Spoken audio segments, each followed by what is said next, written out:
ध्वजा वैष्णवांची उभी पंढरी आज नादावली। तुझे नाव ओठी तुझे रूप ध्यानी जीवाला तुझी आस गाला।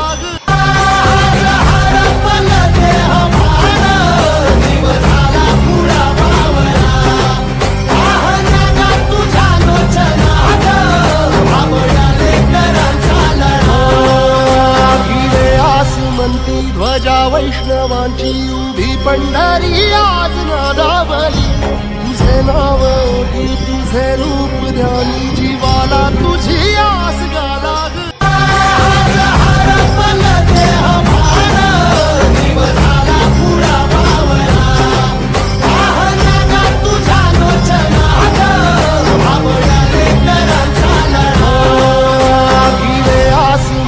ध्वजा वैष्णव